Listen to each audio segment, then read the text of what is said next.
Hey guys, for this week's podcast episode, we have Danny Silk, who's teaching at last year's conference.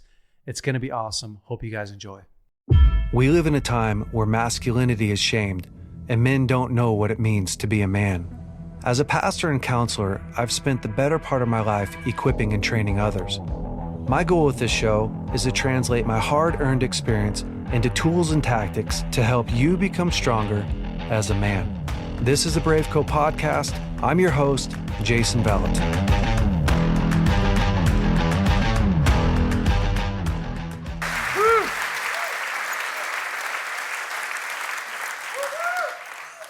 Oh, wow.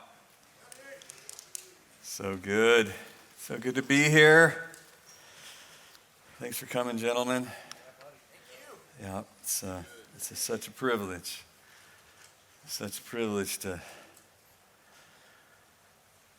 share air.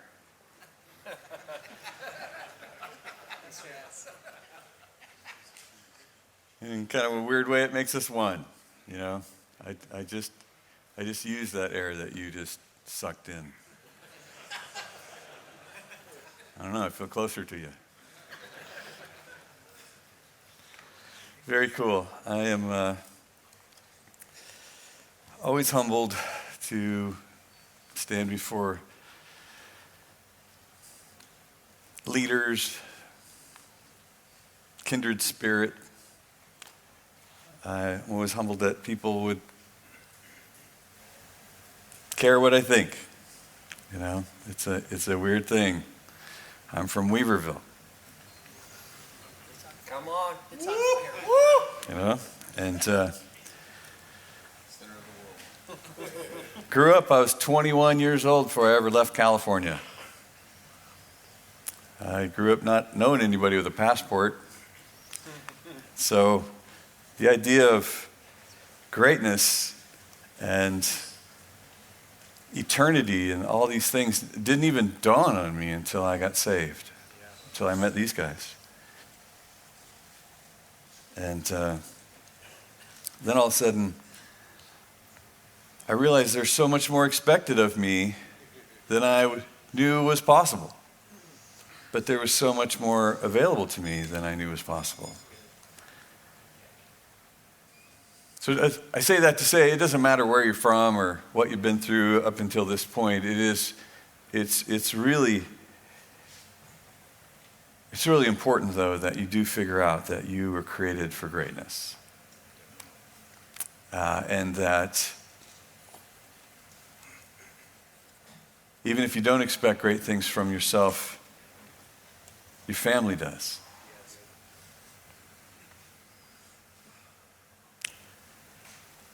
I do. And you need to surround yourself with people that expect great things from you. Because there are times that you're just going to forget and need somebody to walk up and just kick you in the butt and say, we need you. So that's what we're here to do. We're here to kick each other in the butt and remember some things. And so I want to talk to you really about being men of great heart. There's a war going on in the spirit realm, and it is really to distract you from becoming men of great heart. Wow. There's a temptation for you to become a man of great intellect and to know everything. And if you're a young person in this room, then you are the target of this agenda. I cannot believe how many young men know everything. I was stunned. I mean, like, wow, look at you. How do you get your head off the pillow? Gosh, I'm so impressed with you. Tell me about another YouTube video you watched. Send me the link.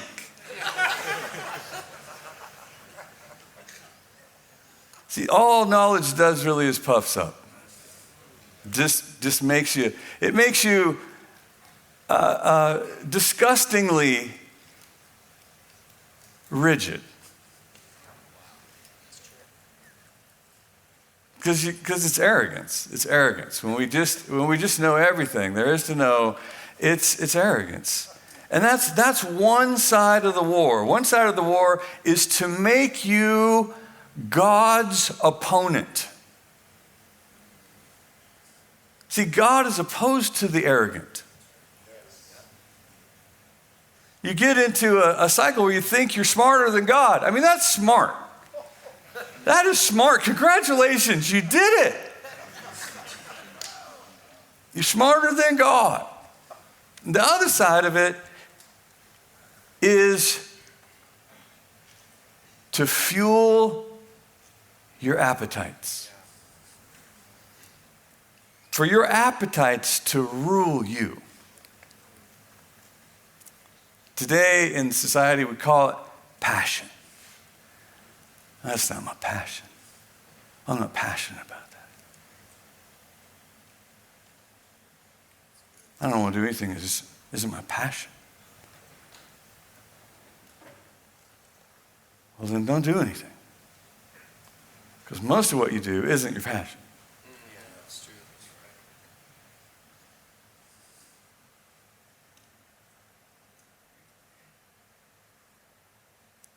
The Bible talks about how our stomach becomes our God. Our appetites become what we're most orchestrating, we're most tantalized by. It may be a little early for C.S. Lewis, but without the aid of trained emotions, the intellect is powerless against the animal organism. There's a war between your intellect and your appetites, between your mind and your gut. And the thing that's the regulator is your heart. What have you done with your heart? Because out of it flow the issues of life. What have you done? What are you doing to command your heart? Because your spirit man regulates the two things that unattended will destroy you and everyone around you. Come on, it's real. Well, I'm so smart, I'm always right. You are, you're right. You're right there on the couch tonight. Again, you're so right. It's got to feel awesome to be that right all the time. Wow, look at you. Oof. High five yourself, because nobody else is in the room.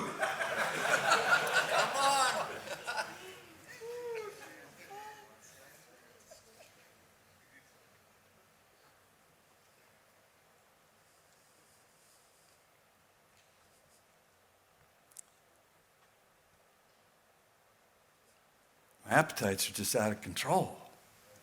I just can't, I can't stop touching myself. I can't stop touching myself. I got a wiener and I can't let go.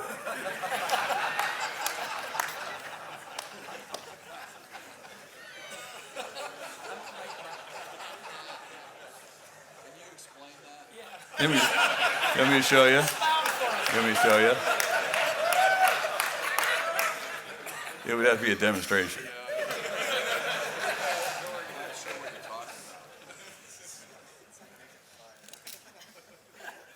I'm willing to destroy my life pursuing my appetites and making sure that they are the priority over how they affect anybody around me. So your heart is your regulator. Your spirit man, the maturity of your spirit man is the regulator of these two very much key components of a man. Man is a brilliant animal. It really is. And we need you to be. We need you to be a brilliant animal.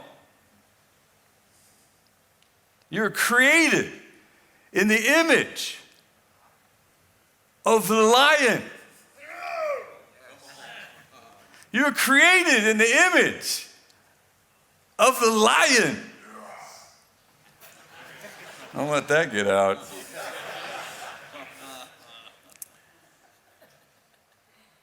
So it becomes super important that we understand that my heart is my place of stewardship. It is what makes me valuable to the people around me, or unattended, it is what makes me so destructive. And then I'm easily accused of being toxic. And everybody can chime in and go, yeah, what they said, what the accuser said, yeah. So the whole world is screaming toxic masculinity. Why? Because of weak hearts. Because of weak hearts. Because of weak hearts, the biggest problem in the world is fatherless homes. Biggest problem in the world. And who is the one who suffers most? It's the people that depend on us the most. Yeah, that's true. We've abandoned our role protecting women and children in society. Yes. Why? Because we're so dang smart. And I can't take my hands off myself.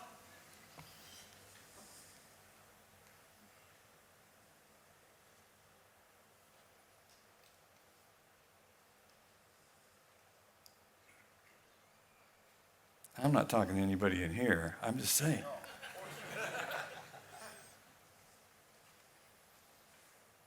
So when we ask ourselves, what's driving this problem? I think it's that we lost our courage. I think men are discouraged. Men are discouraged and confused about who they are and whose they are. And it's a war. It's a strategic plan that you would be discouraged. It's not an accident that the whole world wants to strip you of your purpose for being alive. So collectively, we stand in a generation, we stand in a season of life when we're not sure how to happen. I'm not really sure how to happen. Is that misogynist if I do it that way? If I'm kind to this woman, if I'm gentle, if I am chivalrous, am I being misogynist? Maybe that's what it is. Maybe she doesn't want me to do that. I don't know. Maybe she, hey, you pay the bill. I don't care. Maybe that's what it's supposed to be. Maybe I'm supposed to be way more feminine. Get in touch with my feminine side.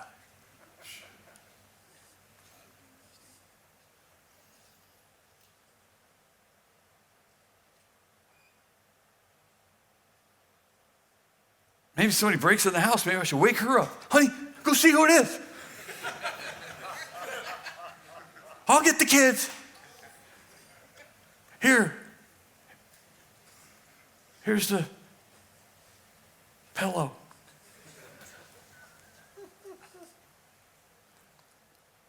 We're kind of confused.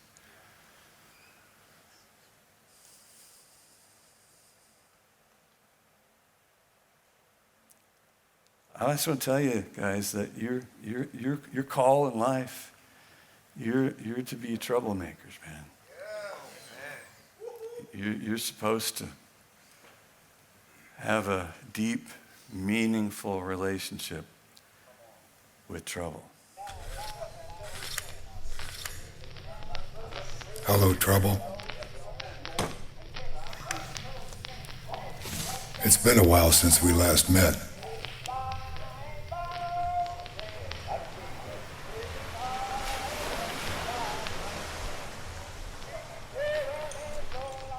but I know you're still out there.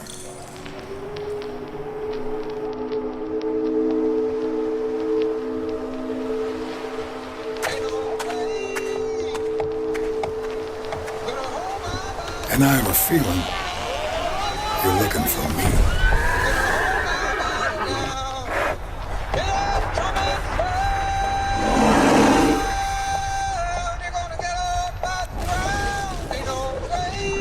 You wish I'd forget you, don't you, Trouble? Going down the river, Gabriel. Put your foot on the land and sea. Gabriel, don't you blow that trumpet until you hear from me. There ain't no grave gonna hold my body down. Ain't no grave gonna hold my body down. Perhaps it is you that has forgotten me.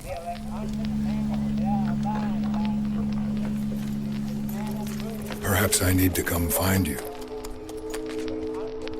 Remind you who I am.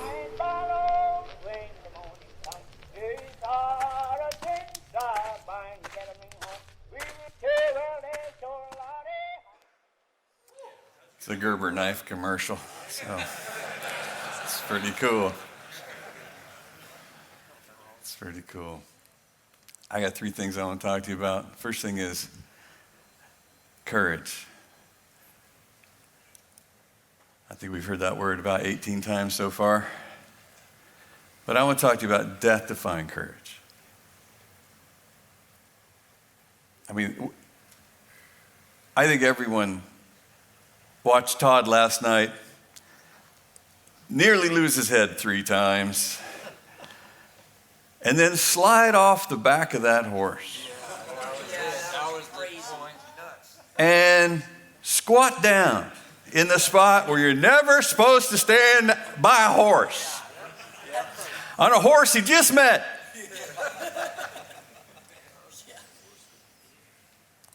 This high-level pucker effect watching that. Like, what is he doing? He knows what he's doing. We are all thinking to ourselves, never in a million years am I sliding off the back of a horse. And then just kind of wait for it.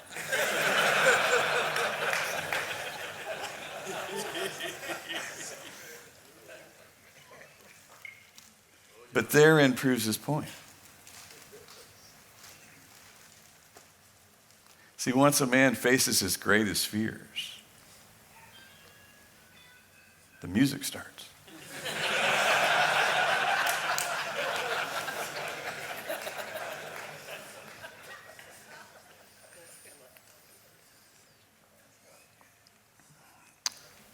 I want you to figure out how to apply this death-defying courage to the calling of your life, because you've been called. You've been called, you've been anointed, and you've been assigned. You're on assignment in your life. And your assignment changes, but your calling doesn't change. Your anointings grow, your assignments change, but your calling is who you are. Come on. It's what you're designed to be. It's how you're supposed to happen. And your calling as a man of God is shared by every man in this room. You're all on different assignments, and at the same time, many of you are on the exact same assignments. And then I want you to get good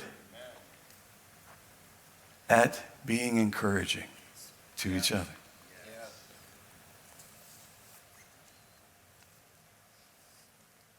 I think there really isn't anything more encouraging than to watch men run together, to be a team, to be a squad, to be a brotherhood.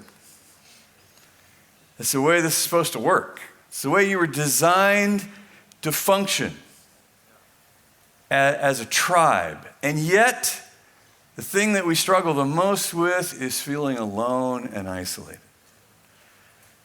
And it just means that we are out of sync with our design. We're we're wearing ourselves out prematurely. We're suffering unnecessarily. There's enough suffering in this world. It's a mistake to do it by yourself, gentlemen. No, I just don't trust people. I don't trust them. I don't trust other men. I don't trust other women. I don't trust babies. I don't trust anybody. I just don't trust them. Bull. You just don't truth them. You don't truth people. You're not honest with people. You're not honest with yourself, and you're not honest with other people. That's why there'll be no trust established with anybody, because there's no truth coming from you. You control your trust. Nobody else controls your trust, because trust comes from truthing. And you refuse to truth other people. You refuse to truth your wife. You refuse to truth your friends. You refuse to trust your father. You refuse to truth God. That's how you end up with a trust issue.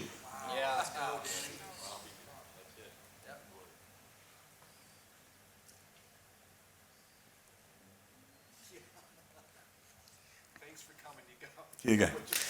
You're welcome. You're welcome.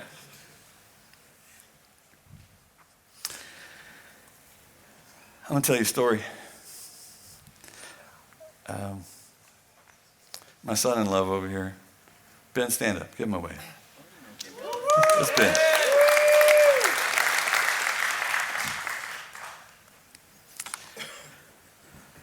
Ben's from Australia, where there aren't very many guns. So he came to America, and we have armed him. And Ben on his second hunt. His first hunt was for pheasants, with dogs and shotguns up close. Except for Ben. Ben could hit him the farthest way. You're like, boom, boom, boom, boom. Everybody missed him. Ben. Boom. Wow! That was a 300-yard shotgun shot. Did it twice just to prove that it wasn't luck. Second hunt was to Kodiak Island up in Alaska, and take him deer hunting on Kodiak Island. Yes, Kodiak Island is where they make Kodiak bears. And so we get there a little bit early, and we have a half a day that we didn't expect to have. So we're staying on a 60-foot fishing boat so that we don't have to deal with what is natural on Kodiak Island in our tents.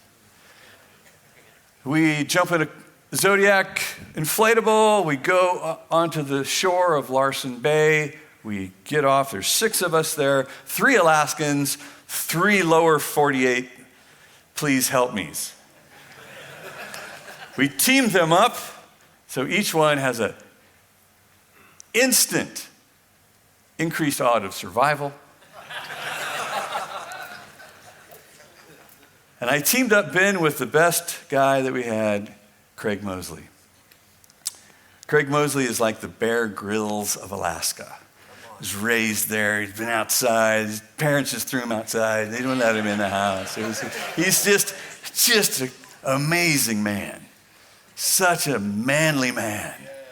And he's such a brilliant animal with a godly heart. And I said to Craig, dude, hey, I got one goal at the end of this week. I need to bring Ben home alive, okay? Ben has got to come home alive, or I'm going to have a lifetime of trouble with my daughter. Got it. So off we go. That pair goes that way, me and my guy go this way, and Ben and Craig go that way. And the 4 of us basically just went on a strenuous hike for hours. We came back. We get to the shore where inflatable's going to come pick us up. And here comes Craig and Ben has his first buck on his back. Like, no way! You got a buck the first afternoon. That's awesome. Way to go. Wow. So we're back in the boat and we're talking up and we're eating backstrap and that's just so good. No, fresh. And they start telling stories. I said, tell them about that bear that chased you. So Craig tells this story, and basically he thought he was coming up on a moose with a black powder muzzle loader, comes up over, it's a big bear. Click. It misfires. He had one shot anyway, right? Now he's got a stick. He's got a stick and he is running. And he is screaming, bear! As he is taking up off this hill, and he's got 3 other hunters with him, and they come running. 2 of them are his boys. One of them was with us on this hunt. And they start shooting this bear, and 11 shots later, this bear piles up at their feet.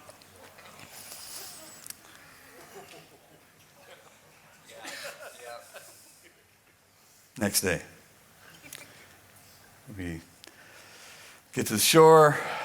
These 2 guys go this way. Me and my go that way. Ben and Craig go that way. Me and my guy get 2 deer. These guys got a deer. We're at the shore. We're dressing them out. Inflatable comes, picks us up, takes us back. We get there, and there's Ben and Craig on the boat. We're like, hey, did you get there? No, we went up a little farther than you guys, and we saw some bears. We didn't want to deal with that, so we went up a little further, climbed up in this ridge, and we're looking down on this big bowl. We're glassing out there. Just see some movement over here, and there's a bear, about 700 yards across the bowl, just looking at us. And Craig's like, that's not good. And Ben goes, what's not good? He says, that bear, he's just locked onto us. Dang it. So Craig stands up and starts waving his arms. Hey, bear, hey. It's people, not deer, because that's what they eat, right? We're hunting their food. They chase deer down and eat them. Hey, BraveCo men, I want to talk to you about our Foundations of Masculinity 12-week video series that we created for the guy that wants to grow stronger as a man. If you want to become a better leader, a better father, a better husband, have better relationships, this course is for you. And here's the thing. You get 12 incredible videos that literally walk you through step by step on how to grow. You also have homework with each one that is honestly pretty effective. And lastly, you get access to our private Facebook group. We're on there chatting with you guys. You can ask questions. You can connect with other men that are just like you. Go to braveco.org to check it out, and you can sign up today. And like a switch, this bear just comes running for him. This bear is charging 700 yards through the brush. Now, the brush is this tall, right? So it looks like a car coming through the bushes. So Craig shoots a warning shot. Shoots another warning shot.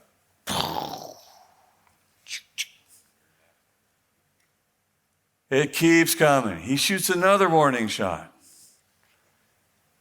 Keeps coming. About 100 yards, which when a bear is coming at you is not very far away. About 100 yards, the bear stops, looks up over the bushes, looking for them, seeing if they moved. But they didn't. Why? I don't know. But they're still standing there. And he shoots a 4th warning shot. His gun is now empty. Ben is watching this whole thing. This is his first hunting trip. Craig starts loading his gun. Ben starts doing the math. 4 plus 4 does not equal 11. And here comes that bear. And about 20 yards, which is the sound booth. That bear stands up again. Now, there's not much between that bear and them now. And they are both up on this bear. And Ben's like going, what are we doing? What are we doing? What's next? What happens next? And Craig says, if that bear takes one step in our direction, we start shooting. And that bear drops and comes running at him.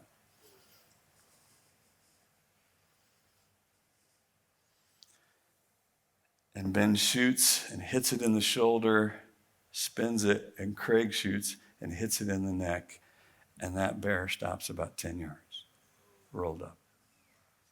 2 shots.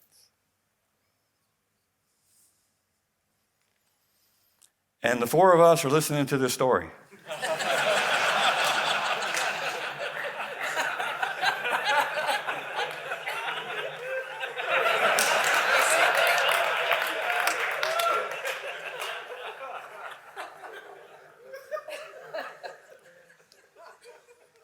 I'll just give you a little perspective here. That is, that's Lincoln, my grandson, laying on the bear before we hung it on the wall.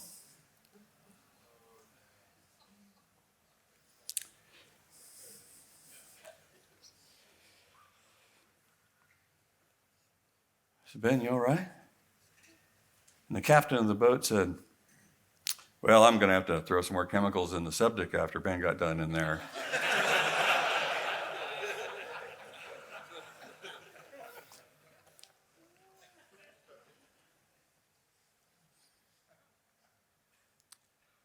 In a few moments, well, probably in a couple of hours, we processed for quite a while about that.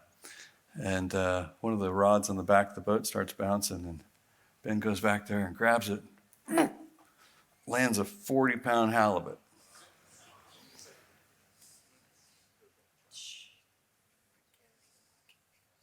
That was a pretty cool 24 hours for Ben.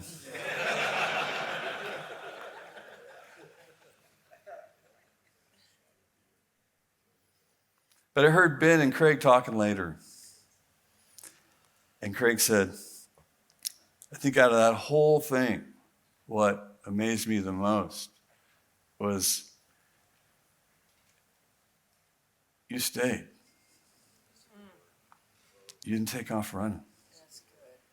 He said, because I've been with men in that situation, and they took off running. See, men with empty chests take off running.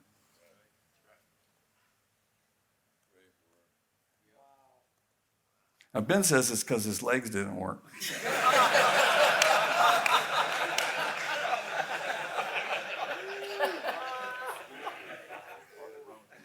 But really, it's because Ben is a man of great heart. And he said to Craig, he said, I wasn't going to leave you. He said, I trust you.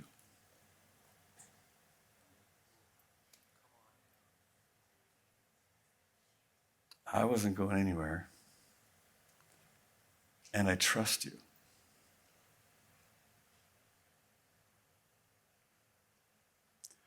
See, this is death-defying courage. These are decisions that are made in the face of death. This is what we are designed to display again and again as men. That's what's in you. That's what lights you up. That's what gives you self-respect, actually, gentlemen. And when you run,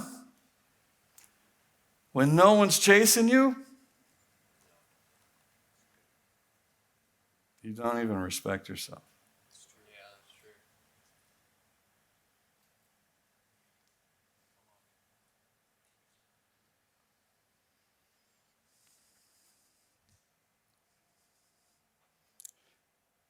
We took a picture of Ben laying around after all this.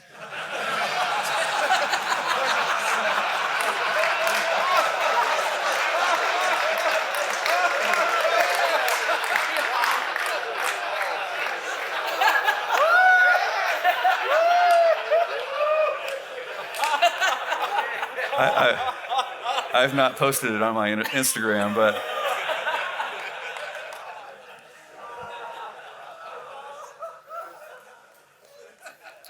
why is this so important?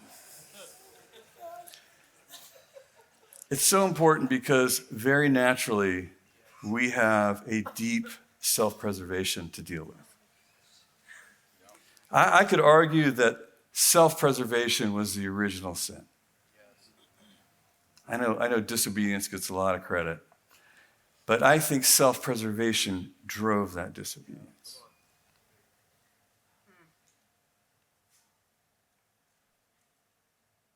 Adam was afraid that he wasn't getting something for himself.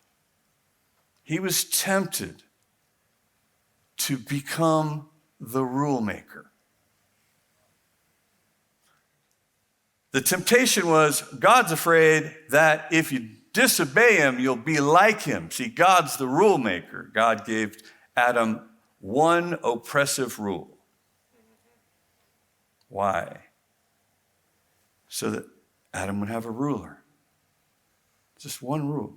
One. Don't do the tree there. Just don't do it. Do everything else. Run around naked. I don't care.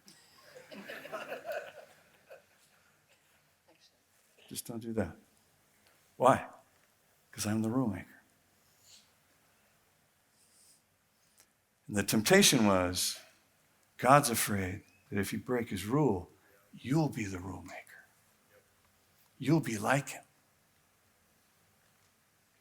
And that is deep in the heart of men. It's deep in the heart of human beings, but I got a room full of men. And 2 ladies I just noticed. We got a couple ladies. Sorry about that last picture.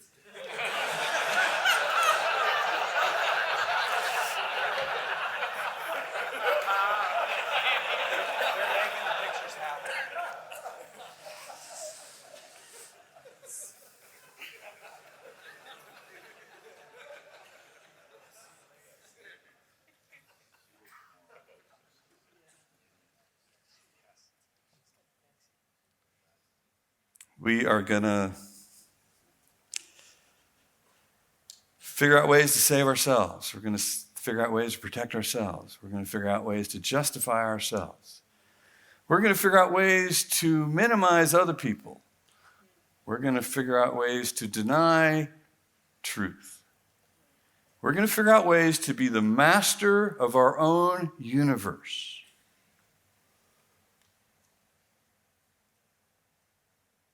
And only really be able to deal with people who agree with us. And so when confrontation comes, when truth comes, our self-preservation rejects the truth so that we can stay the rule maker. And I'm just talking to the pastors.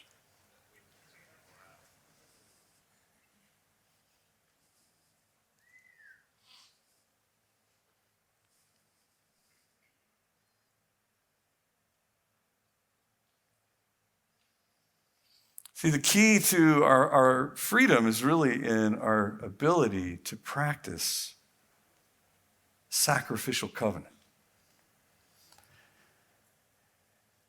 It's the antidote to self-preservation, is that I will develop my heart to protect love over being right or getting what feels good. Over being the rule maker, over being my own comforter. I will stay right here and I will protect covenant. So that's the best part of a man. The best part of a man is learning to love. Men actually are the standard bearers of love in the home. You are the one who sets the standard of love in your family. Husbands, love your wives as Christ loved the church and gave himself up for her. That's your job. It's not the lady's job to set the tone of love in the home. You don't like the level of love and affection in your home? Get a mirror and hit yourself in the head with it. There's the problem. Found it. I married the most loving woman I could find and sucked the love right out of her. She's been hardly but an empty shell, the woman I married. I fell out of love with her. That wasn't her job. It was your job. She wasn't built for that. You were built for that.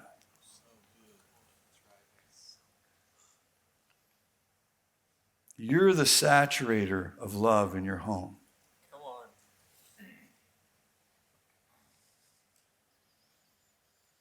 You are the chief forgiver.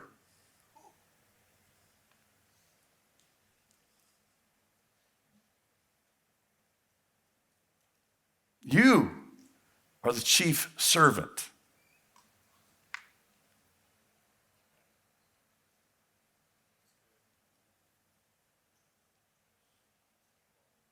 You were built to thrive in sacrifice. And when you expect less of yourself, you dissolve yourself. You dissolve yourself in your own eyes. Because you know. You know that about yourself.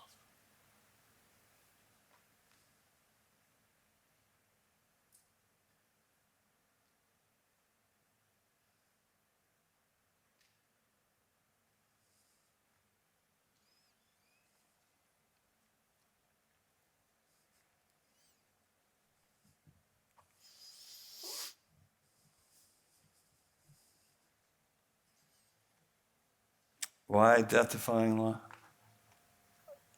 Courage. Because that's what the heroes do. I mean, name a hero that didn't display death-defying courage. Not much of a hero.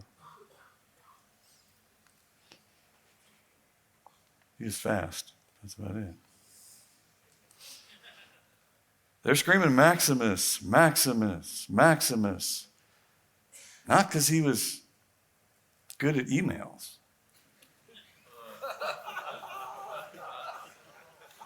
Come on.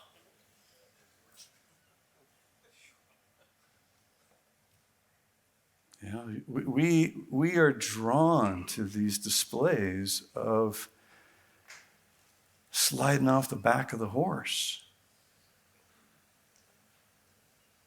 that you just met a half hour ago, that tried to kick your head off 3 times.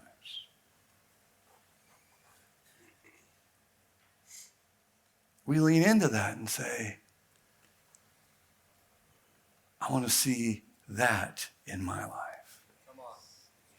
I want to be like that. I want to face fear like that. I want to protect like that. I want to lead my sons and my daughters in that.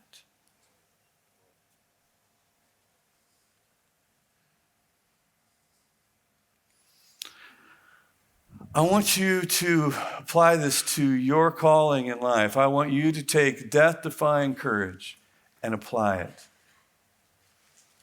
to who you were created to be.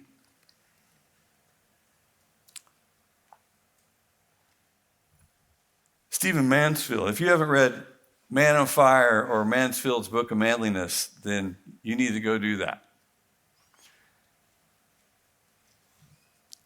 He talks about tending your field. Essentially what he's saying is, what belongs to you? Who belongs to you? Who has God given you? What has God given you? Are you paying that much attention? Do you know you are mine to care for? You are mine. This is mine to steward. These are my responsibilities.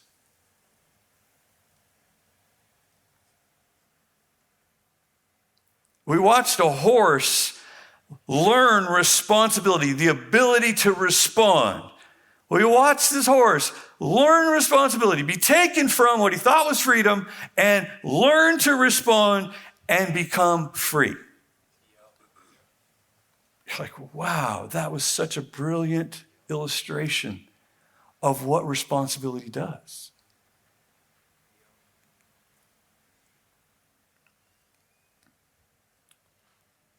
Who and what means that there are people and things that are yours.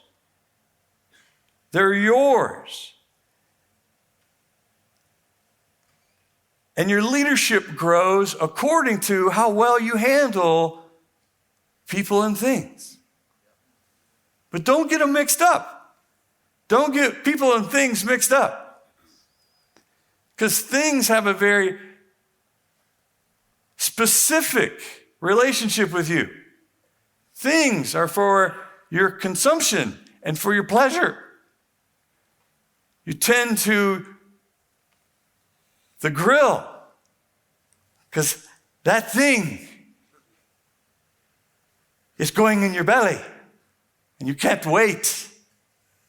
You can't wait to eat it, to consume it, all its goodness. You can't wait. I have a tractor. I get to ride a tractor. It's ridiculous how satisfying it is to just ride a tractor around. It's so much fun. You take care of your house and your land and your responsibilities. We have 5 acres at our house, and it seems like something breaks every day. All day long, stuff is breaking. Trees fall over, crush the fence. Couldn't have missed the fence. Couldn't have missed the fence. Now all the animals are getting out. Thank you, tree. Oh, but the tree, only half of it fell off. The other half's coming in 3 weeks. On the other fence.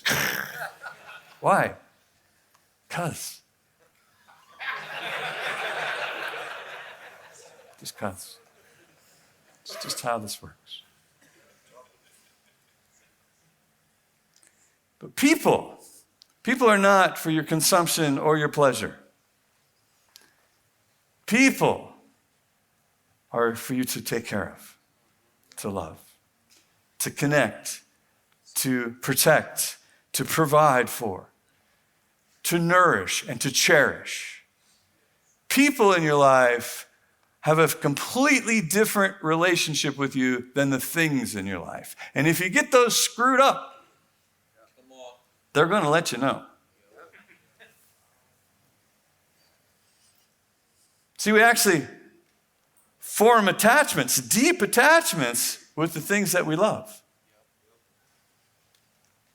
So when we love people, there are healthy bonds, soul ties. Soul ties are a goal for you as a man. Soul ties, tying your heart to another human being, being deeply attached, enjoying each other, experiencing great levels of joy, experiencing great levels of satisfaction with other human beings. It goes on to become your tribe. It goes on to be your people. It goes on to be your lessons about how you will conduct yourself. But sometimes we bond with things. We bond with stuff. And where your treasure is, there will be your attachment. Don't get them mixed up. Gentlemen, don't get them mixed up. Don't let yourself do that. You can control things. You can't control people. Don't make it your objective.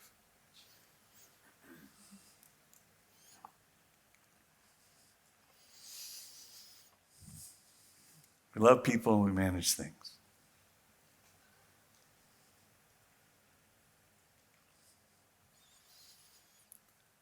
Responsibility leads to great. My timer's not working, so I'm supposed to be done in. You're good. Good? Yeah. Okay. We have 34 minutes, so we're going to end. Okay. Just checking in with the boss. My instrument panel just went blank. Whoa. Responsibility leads to freedom. You don't have freedom without it. You got to take care of what belongs to you. And it takes courage to do that. It takes courage to be the standard bearer of love in your home. It takes death-defying courage because it's going to kill you. It's going to kill you. You will not recognize yourself after you become famous for love, starting in your home. A lot of people are great with strangers. Why? Because it costs you nothing. It's just your gift in operation. Be famous for love in the relationships closest to you. That's where it's convincing. That's where you believe it yourself. That's where you quit making excuses. And don't be satisfied until you have that. Don't be satisfied until you have a reputation for love. It's pretty much the only thing in life you have to worry about. Did you learn to love? And then I want you to give to other people. Why? Because everybody's got their own grizzlies, right? Everybody's facing their grizzlies.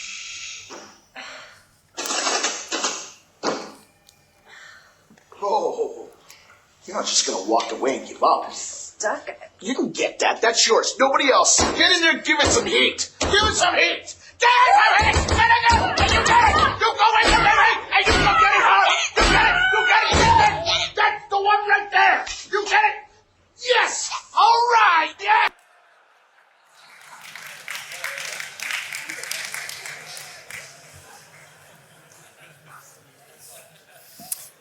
Impart this courage to each other, gentlemen. Expect it of yourself first, and then have something to give away.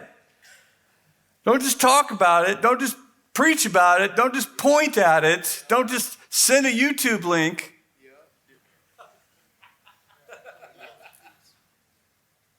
Live it.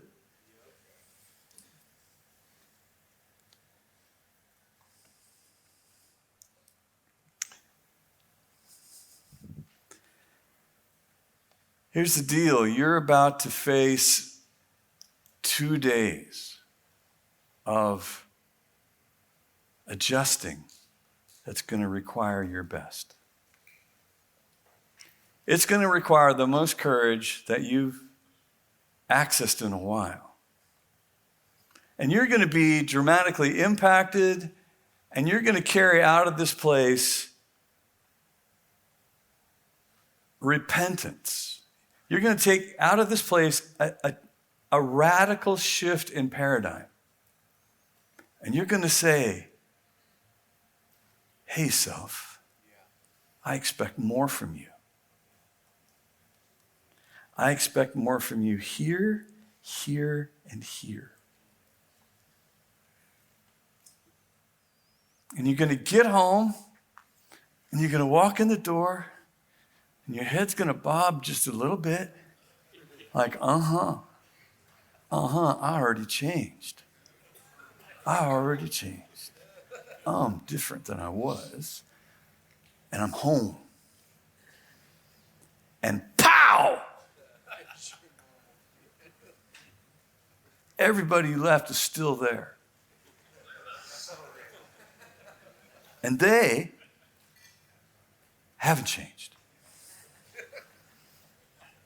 They're waiting for you. They're waiting for you. You had better take more than you home with you. Or pretty much everything you take home will leave. You had better have a plan of how you are going to carry this into your new life. That is why you've got to learn how to stick together. You've got to have a plan. You've got to know how to give courage. You've got to know how to receive courage. You've got to know how regular you got to stay in this thing. And you're not going to do it by yourself. You suck at solo. You suck at it. It's got the word low in it. You've got to team up. You've got to work together. You got to have a plan. It's not going to just happen by itself. I'll tell you something. About 4 years ago, I was up in Portland, met with William Young, the author of The Shack. Bob Hassan and I were up there. Spent the day with them, just getting to know him a little bit. And he said something just in the course of the, we talked about a bunch of stuff, but the thing that really stuck with me was he said a friend of his had just come back. Billy Graham was still alive. And he was in his early 90s. And the guy says, Billy, if you had it all to do over again, would you change anything? And Billy says, oh, yeah. He says, I wouldn't have done any of the crusades. I wouldn't have done any of the big events. I would have poured my life into 12 men.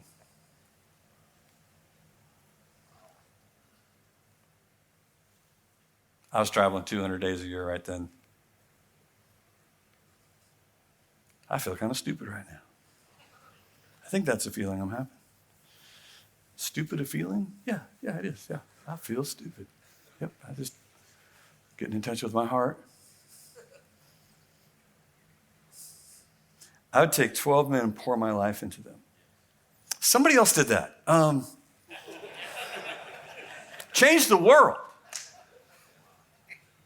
Change the world. Want to do some math real quick?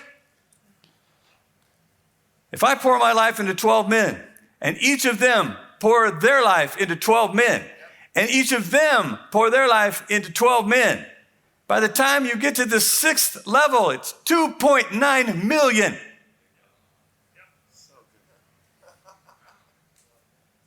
That's church growth right there.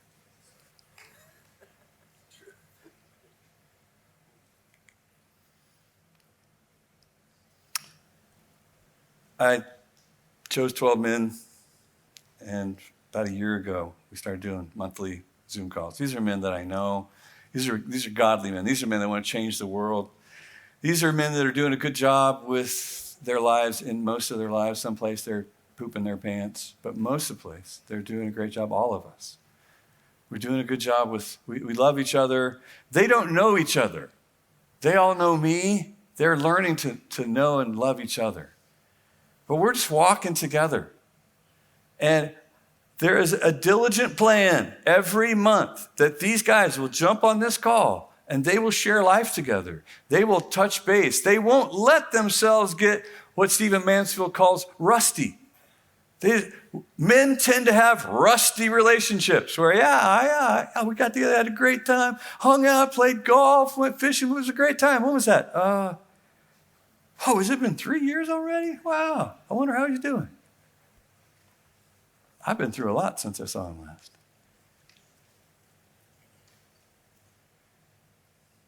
Why? Because there's no diligence to carrying each other.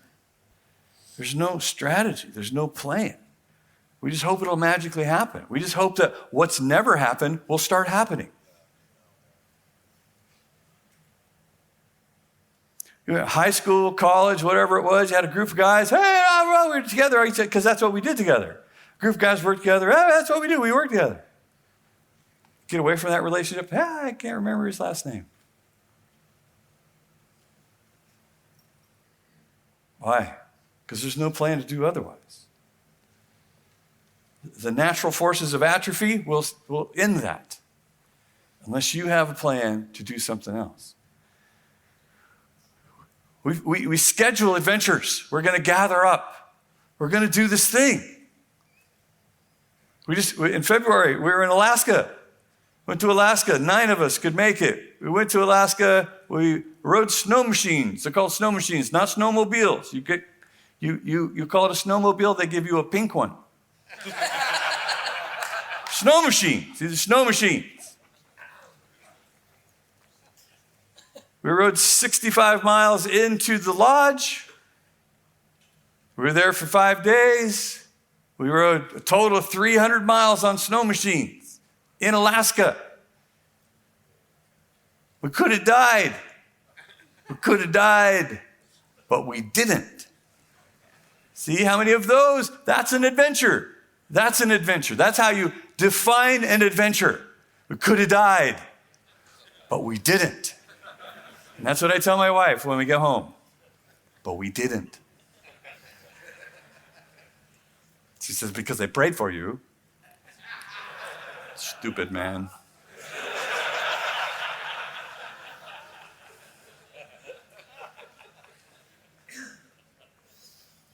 Our families will know each other. They will love each other. They will grow together. They will build a legacy together. That doesn't happen by accident. I have inheritance and legacy in my life that I can give away because someone gave it to me. And it wasn't my family. I'll tell you that sob story some other time. But I have received inheritance from having an opportunity to be connected to covenant relationships. And other people don't have that. They will. Because of a generous, strategic, diligent intentionality. So, gentlemen, make it your intention to impart your courage to one another and walk together. The death-defying courage is so necessary because your self-preservation will drive you to try to save your own life. And that's a promise from Jesus that didn't make very many refrigerator magnets. He who tries to save his own life will lose it.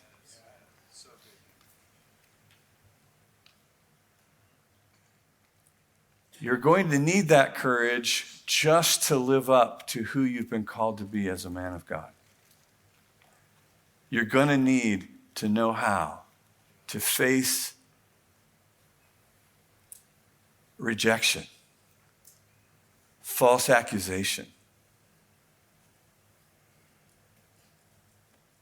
criticism, misunderstanding, punishment. You're going to have to know how to face what you're so deathly afraid of. The thing that kicks you into the worst you got, you're going to have to cultivate courage just to be the man of God you've been called to be.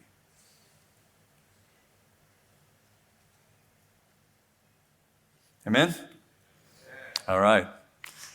Whole, healthy, courageous men. Somebody say that. Whole, healthy, courageous men. Greatest need that we have. Greatest need that we have in society right now is whole, healthy, courageous men. They're the solution to fatherlessness. They're the solution to mass confusion. And there's the solution to weak, sickly homes. They're going to heal our society. And really, you've probably heard me say this a bunch of times, but whole healthy families are going to save the world. That's what I believe. All right, gentlemen, stand up. This is the starting line. After what you watched last night, just a perfect illustration. I couldn't have done it better myself, Tom. I wouldn't even have tried. It was fabulous to watch. But that's what I'm talking about. That's what I'm talking about. This is a great-hearted man. And every one of you watching that and listening to him talk while he was doing it, you were saying to yourself, wow, I'm going to take some of that home with me. Yeah, that's exactly right. That's exactly right. You're taking some of that home with you because you saw it. Now you do it. Because the way that men learn to be men is they do it. They do it. They don't just talk about it. They don't just watch it. They do it. And then they do it together because men learn to be men from other men. I learned to be a man from being around other men. I learned to be like those men from being around them. Women, girls become women. Girls become women because of biology, physiology. Boom, you became a woman today. Boom. Men, boys become men by learning from other men. Yes, that's true. You gotta surround yourself with men that you love and respect. And then you gotta have death-defying courage to stay part of it, to stay in there, to work through the struggles, to work through the conflicts, to work through the misunderstandings. We fight to build our love. That's what we do. So put your hand on somebody next to you. Just pray this prayer. Lord, help him. Help him, Lord. Just help him, Lord. So, do you hear what he said? This guy's going to need some help right here. It's help him. Help him deep. Help him long. Lord Jesus. Okay, now take your hand, put it on your heart. I'm going to pray for the guy that really needs this. Help me. Help me get this, Lord. Help me get this, Lord. That I would not get out of here untouched. In Jesus' name, amen. Hey guys, thanks so much for listening to the BraveCo podcast. If you like this podcast, would you please rate it, review it, leave us a great comment. And if you like this episode in particular, share it with your friends and family. That helps us to spread the word. Guys, stay brave. We'll see you next week.